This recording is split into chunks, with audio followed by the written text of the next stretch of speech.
नमस्कार दोस्तों। देवरिया हत्याकांड जो है उत्तर प्रदेश का दिल दहला देने वाला घटना जो है बन चुका है। लेकिन दोस्तों क्या पता है, देवरिया हत्याकांड को लेकर के अब राजनीतिक गलियारों में हलचल सी मची है, या यूं कहें अब इस घटना को राजनीतिक रूप दिया जा रहा है। सरकार किसके साथ न्याय करेगी, सबसे बड़ा सवाल है। आखिर किस परिवार के साथ न्याय होगा?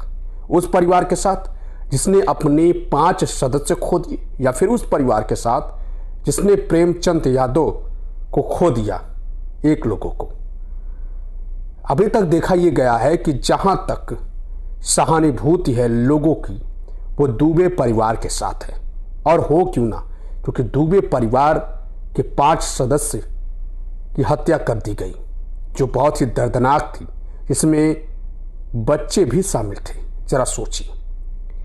अब वहीं प्रेमचंद यादव की भी हत्या हुई, लेकिन अब प्रेमचंद यादव के परिवार पर या फिर प्रेमचंद यादव पर कई सारे गंभीर आरोप लग रहे हैं। आरोप ये लग रहे हैं कि प्रेमचंद यादव बड़ा भूमाफिया था।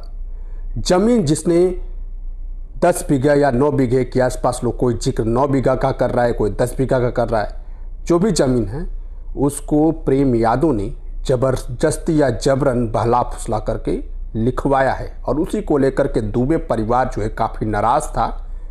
यानी कि ज्ञान प्रकाश दुबे जो सत्य प्रकाश दुबे के भाई थे, जो प्रेम यादव के ही घर पर रहा करते थे, यानी कि उनको अपने भाई से नहीं बनती थी, इसलिए प्रेम यादव के घर पर रहा करते थे।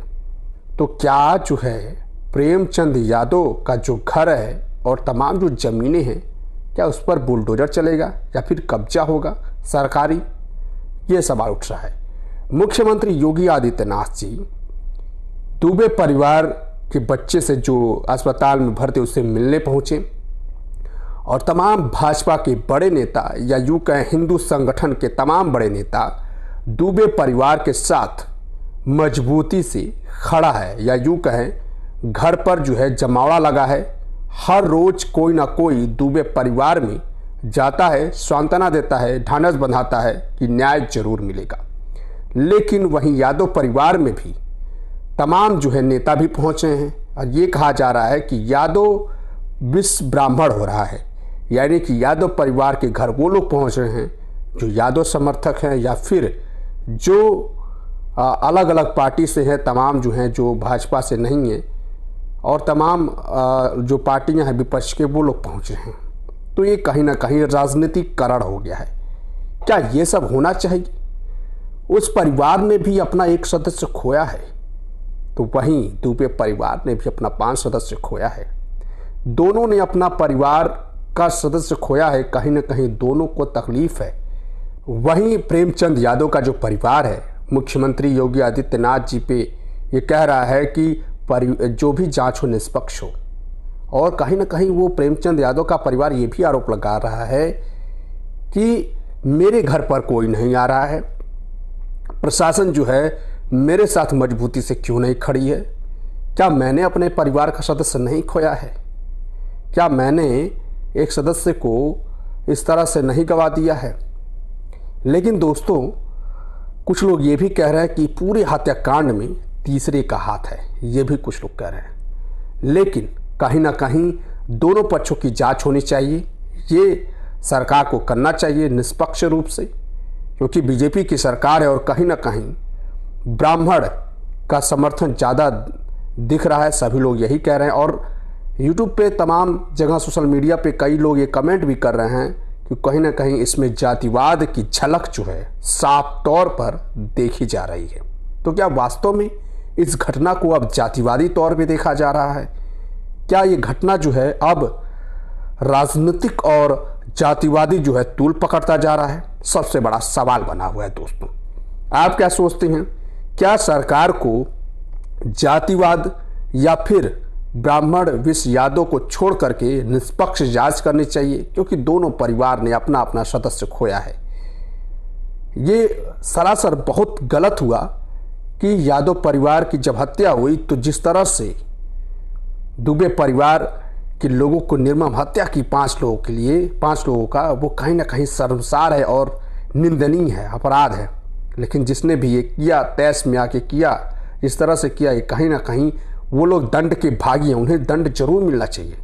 लेकिन इसकी निष्पक्ष जांच होनी चाहिए, ताकि जो है हर कोई ये कहे कि मुख्यमंत्री योगी आदित्यनाथ ने जो न्याय किया वो न्याय जो है निष्पक्ष है और सभी के हित में है।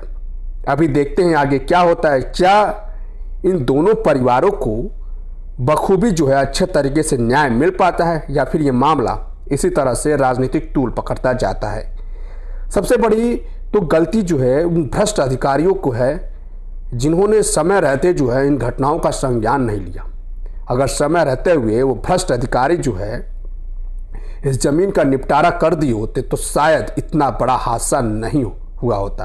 तो कहीं ना कहीं मेरे हिसाब से उन तमाम ऐसे अधिकारियों, तमाम ऐसे जो लेखपाल है, उन लोगों पे भी कड़ी से कड़ी कार्रवाई होनी चाहिए, जो इस तरह के मामले को अनसुना कर देते हैं। जो मजबूत पक्ष होता है, जो पैसेदार वाला होता है, पैसा लेकर के चुपचाप शांत होकर के तमाशा देखते हैं, ऐसे लोगों पर भी कड़ी से कड़ी जो है कार्रवाई होनी चाहिए, क्योंकि ये लोग ऐसी घटनाओं का जिम्मेदार होते हैं। ना जाने देश में कैसे कितने ऐसे जमीन मामले हैं, जमीन विवाद हैं, कितने जो है गरीब लोगों की ज़मीनें जो है छीन जाती हैं, और जो है वो गरीब व्यक्ति कुछ नहीं कर पाता, क्योंकि जो अमीर है वो पैसा देकर कहीं ना कहीं मामला सलटा देता है। यही हाल हुआ था कानपुर में, याद होगा आपको, एक घटना याद हुई कानपुर में, जिस तरह से उस भाजपा नेता ने, दिवाकर जिसका नाम था, भाजपा नेता ने जिस तरह से उस किसान की जमीन हड़पी थी भाजपा नेता ने, और अंत में किसान जो है उन अधिकारियों का चक्कर लगाते लगाते, कोर्ट का चक्कर लगाते लगाते आखिरी में जो है अपनी जान देता है। यही कारण है, वही भ्रष्ट अधिकारियों की देन है कि वो किसान जो है आत्महत्या करने पे मजबूर हो गया। जरा सोचिए, ऐसी चीजें हैं। तो भूमाफियाओं की जो गलती है वो कहीं ना कहीं अधिकारियों की मिली भगत से होती है। अधिकारियों के मिली भगत और अधिकारियों की लापरवाही से भूमाफिया पैदा होता है। ये अगर अधिकारी सुधर जाएं, अधिकारी अगर टाइट हो जाएं, ये भ्रष्ट ना रहें, तो ये भूमाफिया जो है पैदा नहीं होंगे, और ना ही ये किसी के ज़मीन को इस तरह से कब्जा पाएंगे। आपकी क्या राय है, ज़रूर बताइएगा। आज के लिए बस इतना ही। नमस्कार, जय हिंद।